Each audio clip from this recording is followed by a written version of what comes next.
Welcome to Makati City in Metro Manila, and welcome to Antro on Foot's walking tour.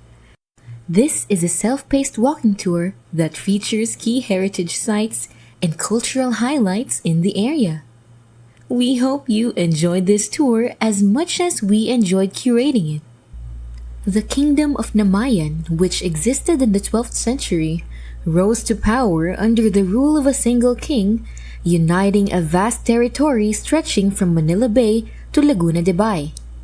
Its capital, Sapa, now Santa Ana, served as a trading hub where people from surrounding barangays exchanged local goods for items brought by merchants from South China and other distant regions. These traders bartered for various goods, including metals, cloths, pottery, and silk satin, while also engaging in the exchange of commodities such as honey, livestock, and pearls. Not only Chinese merchants, but also traders from Moluccas, Borneo, Java, Sumatra, India, Siam or present-day Thailand, and Cambodia frequented Sapa, contributing to its prosperity.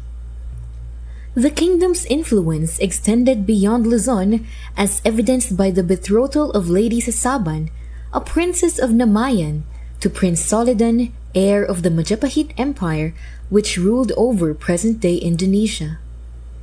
The royal lineage continued with the birth of Prince Balagtas, the crown prince of Namayan, who was destined to marry Lady Banginoan of Pasig, cementing ties between the kingdoms. Prince Balagtas arrived in Namayan around 1335 with ambitions to unite his kingdom, with the colonies governed by his relatives from Pampanga, envisioning the creation of a unified empire. Despite his political astuteness and historical awareness acquired from his experiences in Majapahit, his efforts to forge a social coalition and establish a unified nation were thwarted by the reservations of his royal kin. However, his legacy laid the foundation for the emergence of powerful Tagalog-Pampango dynasties, including the Soliman, Gatdula, Gatbonton, Gatchalian, Gatmaytan, and Lacandula families. Subsequent rulers such as Lacan Tagkan, Prince Palaba, and Prince Kalamayin continued the lineage. During King Kalamayan's reign, the arrival of the Spaniards disrupted the political landscape.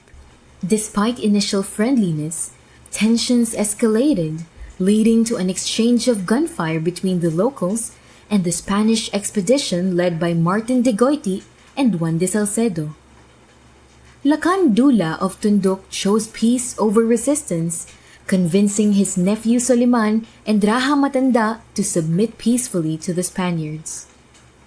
Eventually, in 1571, Don Miguel Lopez de Legazpi arrived in present-day Makati, initially named San Pedro Makati after the ebbing tide observed during his visit.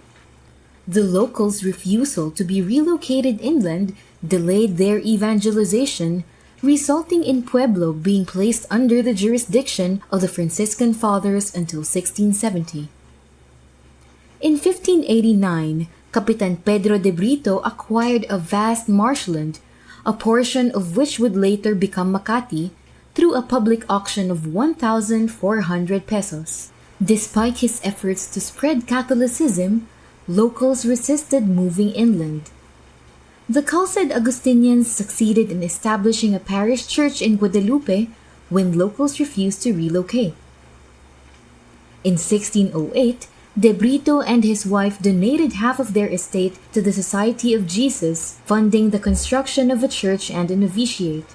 Makati thrived, earning income from pottery, clay, and medicinal herbs, with Jose P. Rizal visiting for clay. In 1767, the expulsion of the Jesuits transferred control to the Spanish throne. The Hacienda San Pedro Makati changed hands multiple times until acquired by Don Jose Bonifacio Rojas in 1851. The property remained in the Rojas Zobel de Ayala family through subsequent generations. In 1767, a British invasion plundered Manila. In 1896, Filipinos began a revolutionary war against the Spanish rule, seeking independence after 3 centuries of foreign domination.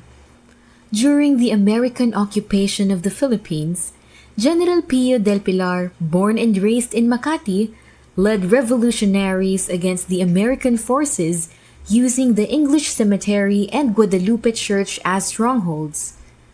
Makati's administration saw Marcelino Magsaysay as its first municipal president and later Eusebio Arpilleda as town administrator. Before the 20th century, Makati's economy relied on rice and horse fodder sales. In 1901, Makati became part of Rizal Province and later changed its name from San Pedro de Makati to Makati in 1914. After World War I, Ayala y Compañía began subdividing their hacienda, laying the groundwork for modern Makati. Don Enrique Zobel's leadership and the construction of the Nielsen Airport marked significant developments. Post-war, Ayala Corporation's 25-year master plan transformed Makati into a vibrant city featuring residential, commercial, and industrial areas. Today, Makati City continues to be one of the country's most important economic centers. It serves as the financial hub of the Philippines, housing the headquarters of many multinational corporations, major banks, and financial institutions. While renowned as the nation's primary business hub, Makati also encompasses impoverished pockets, characterized by makeshift dwellings scattered across the landscape. Both ends of the socio-economic spectrum coexist within the city, mirroring the wider social dynamics still prevalent throughout the Philippines.